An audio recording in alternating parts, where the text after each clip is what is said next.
Bismillahirrahmanirrahim. Assalamualaikum warahmatullahi wabarakatuh. Alhamdulillahirabbil alamin wassalatu wassalamu ala Rasulullah wa ala alihi wa sahbihi ajma'in. Amma ba'du. Alhamdulillah, selamat pagi anak-anak kelas 5 sekalian. Hari ini Bapak Wahar akan melanjutkan pembelajaran tematik selanjutnya, yakni tentang sub 3 ya, memelihara kesehatan organ peredaran darah manusia.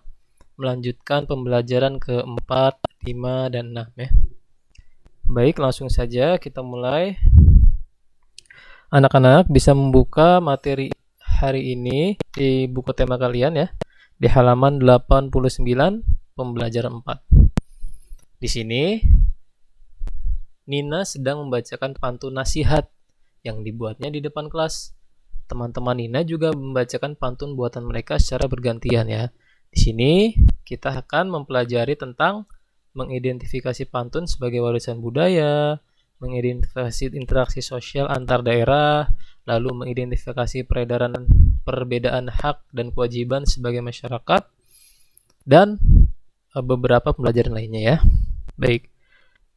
Lalu yang kedua, ayo membaca.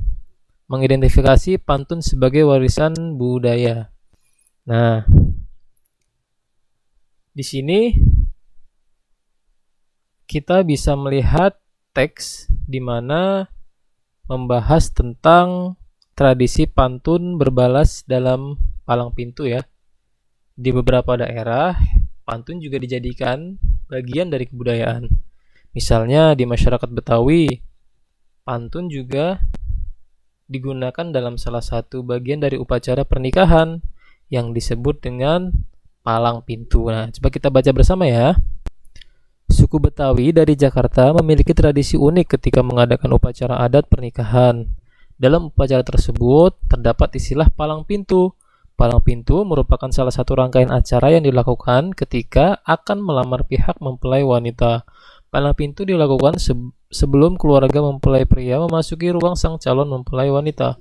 Biasanya akan ada perwakilan dari mempelai pria dan wanita. Orang yang ditunjuk akan membalas pantun. Akan tetapi, tidak hanya itu. Mereka, orang yang ditunjuk, juga harus mengenakan pakaian khas Betawi berupa pakaian pencaksilat, lengkap dengan ikat pinggang, lilitan sarung di bagian pundak, dan kopiah. Nah, isi pantun yang disampaikan dalam palang pintu adalah permintaan izin untuk memasuki rumah sang calon mempelai wanita dan keinginan untuk menjadikannya istri. Perwakilan tuan rumah juga akan memberikan balasan untuk pantun tersebut. Pada umumnya, pantun balasan yang disampaikan tuan rumah berupa jawaban persetujuan. Akan tetapi, pihak pria tidak akan langsung mempersilahkan masuk, melainkan harus melawan perwakilan pihak wanita dengan cara menunjukkan ilmu bela diri. Sampai saat ini, tradisi palang pintu masih digunakan sebagai warisan kebudayaan Betawi ya. Ini salah satu warisan budaya Betawi, yaitu tentang palang pintu, di mana perwakilan dari mempelai pria dan wanita ketika hendak melamar sang wanita berbalas pantun atau saling balas-membalas pantun, dan juga dilanjutkan dengan bela diri. Ini salah satu budaya ya, salah satu budaya dari Betawi. Ini tentang tradisi palang pintu. Nah, ini di salah satu ilustrasi ya, bagaimana ketika perwakilan dari mempelai laki-laki berbalas pantun dengan perwakilan dari mempelai perempuan ya. Coba kita baca bersama. Pantun pertama ya. Pergi meronda di malam Jumat, mampir sebentar membeli kopi. Kami datang dengan segala hormat, mohon salah satu pantun dari perwakilan mempelai laki-laki, lalu dibalas dengan pantun dari perwakilan pengantin pria ya, pengantin wanita ya. Pantun kedua. Kalau mau motong roti, hati-hati pegang pisaunya. Kalau udah niat datang kemari, aye pengen tahu apa hajatnya. Nah, itu ya. Itu balasan pantun dari perwakilan mempelai wanita ya. Nah, di sini coba kita identifikasi pantun ya. Di sini ada beberapa aspek, ada tentang jumlah baris. Nah, Dari pantun pertama dan pantun kedua sama-sama menggunakan jumlah baris 4 ya, 4 4. Jumlah suku kata tiap baris. Baris pertama 10 suku kata. Di pantun pertama ya. Baris kedua 10 suku kata, baris ketiga 11 suku kata, baris keempat 12 suku kata. Sedangkan pantun kedua baris pertama 9 suku, baris kedua 9 suku, baris ketiga 11, baris keempat 11. Jumlah kata dalam baris. Baris pertama 5 kata, baris pertama 5 kata, baris ketiga 5 kata, baris kedua 4 kata, baris keempat 5 kata. Oh, ini ke bawah ya. Lalu pantun kedua, baris ke-1 4 kata, baris kedua 4 kata, baris ketiga 5 kata, baris keempat 5 kata. Baris sampiran. Itu di baris pertama, pergi meronda di malam Jumat. Mampir sebentar, membeli kopi. Ini baris bait atau baris sampiran pertama. Lalu baris isinya, isi dari maksud dari sampiran, kami datang dengan segala hormat, mohon diterima dengan senang hati. Nah ini ya. Sedangkan pantun kedua yang tadi, kalau mau memotong roti, hati-hati pegang pisaunya. Lalu baris isinya, isi dari pantunnya, kalau udah niat datang kemari, ayah pengen tahu apa hajatnya. Nah ini ya. Jadi ada baris sampiran di mana biasanya terletak di 2 baris awal ya, lalu baris isi terletak di 3 dan 4 baris akhir itu ya, baris isi. Sajaknya AB dua-duanya sama ya, AB. Di mana maksud sajak adalah ucapan akhir dari kalimat a i ya, huruf vokalnya. Paham ya? Lalu jenisnya pantun berbalas ya, sama-sama pantun berbalas karena memang kita sedang membahas tentang palang pintu, pantun palang pintu. Amanat dari pantun yang diutarakan oleh kedua perwakilan. Sebelum memasuki wilayah orang, sebaiknya menyampaikan salam atau izin terlebih dahulu. Sedangkan balasannya, jika ada orang lain datang ke wilayah kita, sebaiknya kita tanyakan maksud dan tujuannya. Ya, ini ya, ini adalah tabel identifikasi terkait pantun berbalas di kebudayaan khas Betawi, yakni palang pintu. Lalu kemudian di buku kalian bisa disimak di halaman 91 ya. 91. Mengidentifikasi interaksi sosial antar daerah. Ini ya. Interaksi antar daerah terjadi untuk memenuhi kebutuhan suatu daerah dalam rangka pembangunan daerah tersebut. Setiap daerah memiliki keterbatasan dalam memenuhi kebutuhannya. Tidak semua kebutuhan dapat dipenuhi oleh wilayah tersebut. Oleh karena itu, terjalin kerjasama antar daerah. Nah, faktor-faktor yang mempengaruhi terjadinya interaksi antar daerah adalah perbedaan potensi dan sosial, potensi fisik ya, potensi fisik dan sosial yang dimiliki oleh daerah tersebut. Potensi fisik, daerah berhubungan dengan kondisi alamnya, seperti ketersediaan sumber daya alam, sarana dan prasarana yang terdapat di daerah tersebut. Adapun potensi sosial, daerah berhubungan dengan kondisi penduduk, ekonomi dan permintaan daerah itu sendiri. Nah, coba kita analisis. Di sini ada beberapa pertanyaan, kita jawab bersama ya. Pertama, mengapa interaksi antar daerah penting untuk dilakukan? Nah, ternyata hal itu, yakni interaksi antar daerah sangat penting ya. Seperti misal daerah Jakarta dan Bekasi. Kenapa pentingnya Pak? Nah ini ya. Salah satu tujuan utamanya yaitu untuk memenuhi kebutuhan suatu daerah dalam rangka pembangunan daerah tersebut ya. Jadi mungkin di salah satu daerah sedang mengadakan pembangunan dan membutuhkan namanya resource atau kebutuhan-kebutuhan pokok dalam pembangunan daerah yang tertinggal misalnya ya. Lalu nomor 2, apa akibatnya jika suatu daerah tidak mau berinteraksi dengan daerah lain ya. Ini salah satu akibat buruk ya, ini tentang tidak mau suatu daerah berinteraksi atau menjalin hubungan antar daerah lain ya, tentang pasti hasil nanti akan ada ketertinggalan dari daerah satu yang mengisolasi diri ya. Kebutuhan yang tidak terpenuhi ya, ekonomi yang anjlok karena memang setiap daerah membutuhkan daerah yang lain untuk bertahan atau untuk berkembang dan membangun daerahnya masing-masing. Itu salah satu contoh ya, masih banyak sebenarnya. Kemudian, apa saja contoh interaksi antar daerah yang terjadi antara daerah tempat tinggalmu dengan daerah lain, misalnya ya. Salah satu contohnya misalkan tentang pendidik ya, pendidik di daerah yang jauh atau pelosok ya, membutuhkan seorang guru, membutuhkan seorang pengajar untuk mengajar pembelajaran ya, misalkan dari kota besar ya, Jakarta atau Surabaya, membutuhkan interaksi daerah Papua misal. Ini salah satu contoh ya, daerah Papua butuh interaksi. Atau yang dekat-dekat kita, daerah kita, semisal Bekasi dan Jakarta misal ya. Bekasi masih ada dalam ranah pembangunan ya, membutuhkan interaksi atau hubungan dengan daerah lain yaitu Jakarta untuk membangun ekonomi, kebudayaan ya, dan juga hal-hal lainnya begitu ya. Jadi penting antar daerah saling menjalin hubungan ya untuk memenuhi kebutuhannya masing-masing gitu ya. Jadi nggak bisa berdiri sendiri daerah satu dan daerah lain, harus berhubungan. Baik. Nah, mengidentifikasi perbedaan hak dan kewajiban sebagai masyarakat ya. Setiap orang harus bertanggung jawab melaksanakan hak dan kewajibannya. Berikut beberapa perbedaan ya antara hak dan kewajiban sebagai warga negara. Yang pertama, hak warga masyarakat yakni A.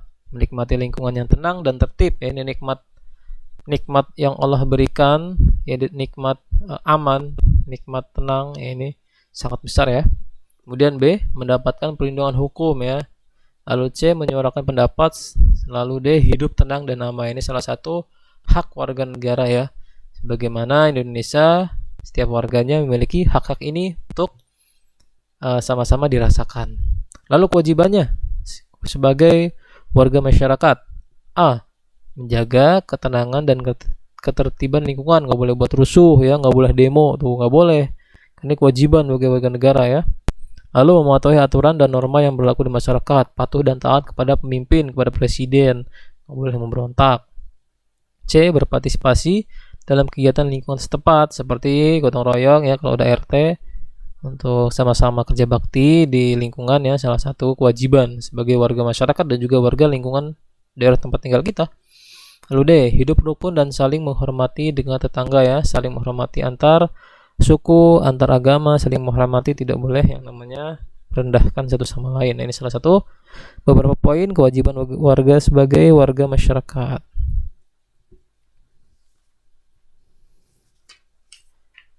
Baik, di sini ada ilustrasi tentang ayo menulis ya. Bapak bacakan.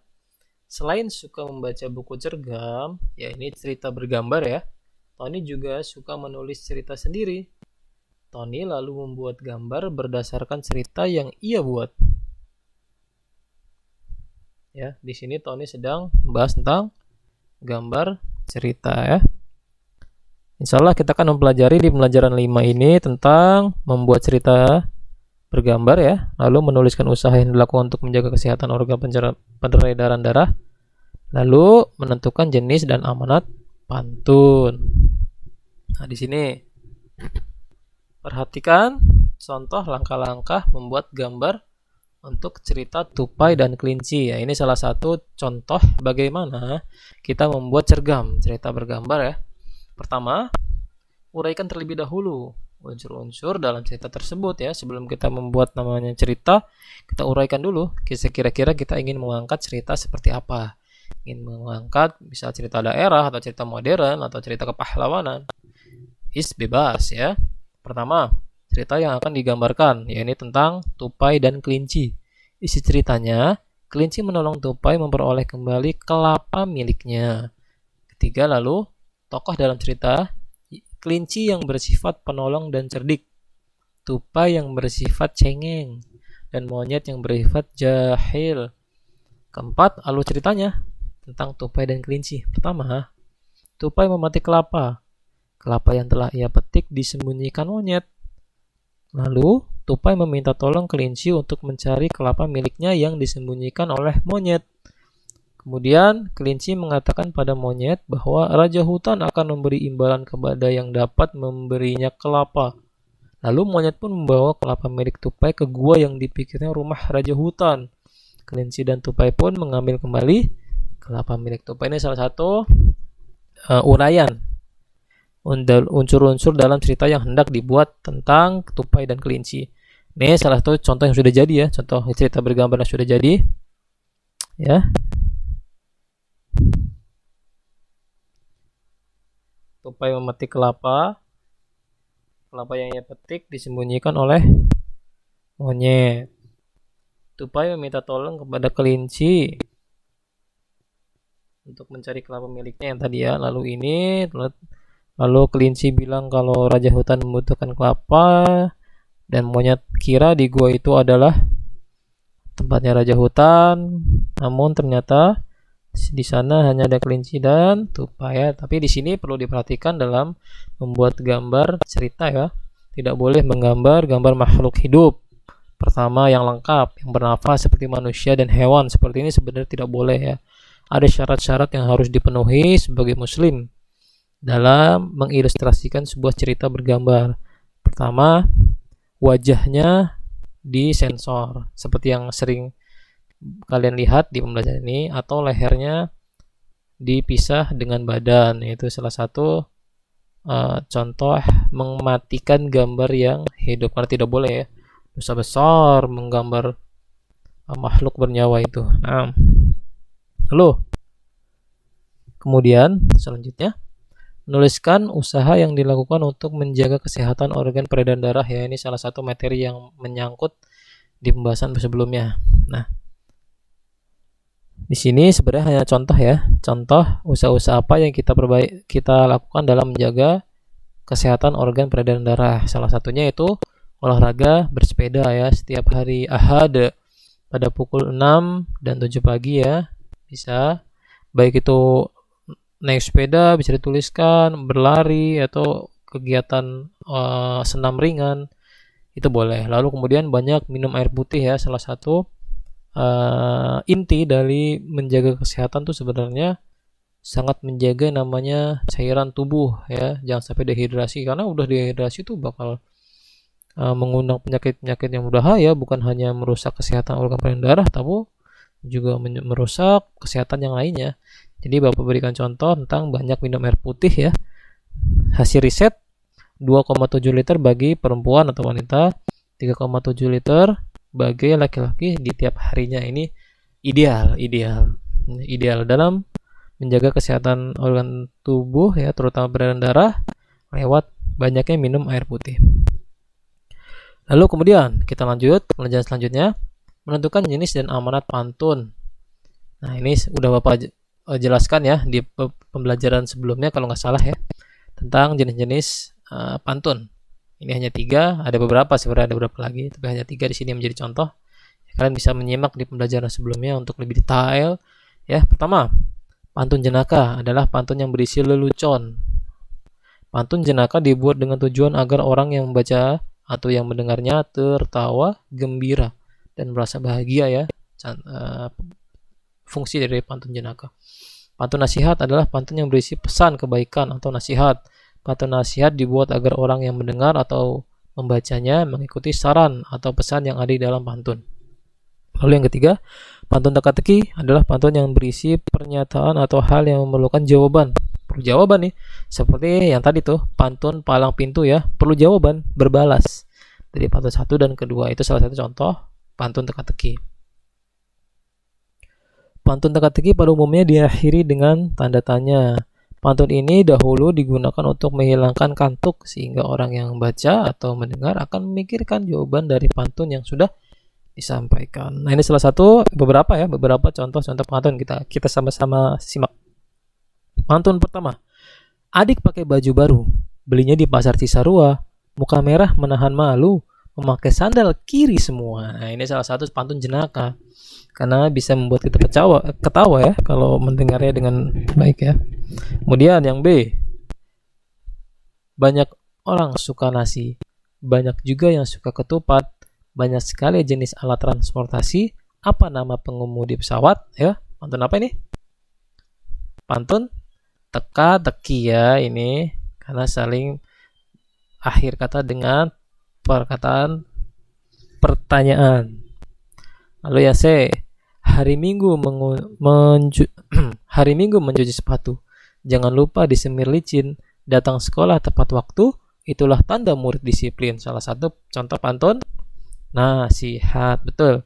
Kemudian yang terakhir, sungguh indah si bunga lili, tumbuh hebat di halaman, perut sakit menahan geli, melihat baju belum dikancingkan. Nah, ini salah satu contoh pantun jenaka. Nah, pembelajaran ke-6. Silakan dibuka di halaman 102. Di halaman 102. Di sini ada ilustrasi rumah yang sedang kebanjiran ya. Pada musim hujan ya, sering terjadi banjir tuh di lingkungan tempat tinggal kita ya, atau di Jakarta sering tuh. Air di selokan meluap dan mengenangi lingkungan. Selain itu ternyata banyak warga yang buang sampah sembarangan sehingga menyumbat saluran air dan menyebabkan banjir ya. Lalu menurut kamu nih, anak-anak kelas 5 sekalian, apa tanggung jawab warga masyarakat terhadap kebersihan lingkungan? Apa akibatnya jika masyarakat tidak menjalankan tanggung jawab itu?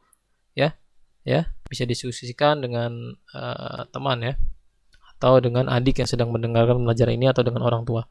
Kita diskusikan bareng-bareng saja ya, agar lebih mudah. Tanggung jawab sebagai masyarakat terhadap kebersihan lingkungan adalah wajib ya, harus tanggung jawabnya. Ya, ini semisal ini ilustrasi tentang banjir, tanggung jawabnya harus membersihkan lingkungan, membersihkan selokan, tidak boleh membuang sampah sembarangan, apalagi mencemari lingkungan yang notabene-nya masih tempat tinggal kita, sekitar tempat tinggal kita juga ya. Jadi sebagai warga masyarakat ya, terutama warga lingkungan, nggak boleh namanya tuh mencemari lingkungan, buang sampah. Juga harus rajin yang namanya membersihkan selokan di hari-hari Ahad bersama warga-warga sekalian ya. Itu tanggung jawab. Ya, akibatnya apa ya tadi? Banjir. Ya, nggak cuma banjir, penyakit-penyakit pun banyak akan muncul dari lingkungan yang tidak sehat ya. Menjelaskan akibat dari tidak menjalankan tanggung jawab. Tanggung jawab menjaga kebersihan lingkungan harus dimulai dari diri sendiri ya. Betul nih, harus dimulai dari diri sendiri, nggak bisa dari orang lain. Kita nggak bisa nyuruh-nyuruh antum atau nyuruh-nyuruh dia, nyuruh-nyuruh mereka untuk membersihkan, tapi dari diri sendiri dulu harus ada keyakinan. Misalnya membuang sampah pada tempatnya dan secara rutin bersama-sama melakukan kerja bakti membersihkan lingkungan. Nah, kalau di lingkungan kalian bagaimana? Apakah warga di lingkungan anak-anak sekalian masih kuat tanggung jawabnya, masih melaksanakan tanggung jawab bersih lingkungan ya? Seharusnya iya. Namun dalam diri kita sendiri pun harus ada kemauan, harus ada kesadaran dari diri kita sendiri. Nah, ini dalam pembahasan pantun. Pantun berbalas, mengidentifikasi amanat dalam pantun berbalas. Nah, coba kita simak. Di sini ada 2 pantun yang diutarakan tentang buah mangga, buah durian. Jika dilihat berbeda rupa, menjaga kebersihan lingkungan, tanggung jawab siapa? Pantun apa? Teka-teki. Lalu, pergi belanja bersama teman, membeli buah 10.003. Menjaga kebersihan lingkungan, tanggung jawab semua warga. Ini pantun berbalas ya, teka-teki yang dibalas. Nah, lalu yang ini kemudian buat kita bergambar bertema menjaga kesehatan ya. Sekarang kita lihat ya, hanya langkah-langkahnya saja yang akan Bapak jelaskan. Itu dalam pembahasan lanjutan mengenai yang tadi ya, cerita bergambar yang sudah diuraikan sebelumnya. Ini hanya pelengkap langkah-langkah untuk membuat cerita bergambar. Pertama, menentukan tema cerita. Kedua, menentukan tokoh utama dan tokoh pembantu beserta karakternya. Tiga, membuat alur cerita sederhana. Keempat, mengembangkan cerita dari alur tersebut. Lalu yang terakhir, membuat adegan gambar sesuai alur cerita sederhana. Ini salah satu lanjutan pembahasan tentang cerita bergambar yang dilakukan Tony di beberapa slide yang sebelumnya ya, tentang tupai yang sedang mengambil kelapa. Nah, alhamdulillah pembelajaran kali ini sudah tersampaikan, sudah Bapak jelaskan. Insyaallah semoga penjabaran Bapak dan penjelasan Bapak ya bisa dipahami oleh anak-anak kelas 5A sekalian ya untuk pembelajaran kali ini. Ya insya Allah di hari Kamis besok ya, mungkin sudah diberitahui oleh guru-guru kelas masing-masing, yakni hari Kamis besok akan dilakukan penilaian harian tematik tema 4 ya, yakni tema 5D. Di hari Kamis, jadi untuk anak-anak dipersiapkan belajar-belajar lagi dari materi-materi yang sudah disampaikan ya. Cek-cek lagi nih video-video yang sudah di upload di Google Classroom, ditonton lagi, disimak ya, dilihat-lihat juga tugas-tugas yang diberikan. Juga dilihat beberapa materi yang penting di buku-buku tema kalian ya. Semoga di hari Kamis nanti bisa mengerjakan dengan baik dan dapat 100 semua insya Allah kalau benar-benar sudah mempersiapkan diri. Mudah insya Allah, mudah insya Allah mudah soalnya. Baik, sekian Bapak ucapkan terima kasih, jazakumullah khair bagi anak-anak yang sudah menyimak dengan baik. Jangan lupa menaruh atau menuliskan komentar tentang kalau kalian sudah menyimak, semisal Pak Fulan sudah menyimak video, agar apa? Agar Bapak bisa tahu siapa-siapa saja yang sudah melihat video yang Bapak upload. Baik, kita tutup dengan doa kafaratul majelis. Subhanakallahumma wa bihamdika asyhadu alla ilaha illa anta astaghfiruka wa atubu ilaik. Sekian, terima kasih. Wassalamualaikum warahmatullahi wabarakatuh.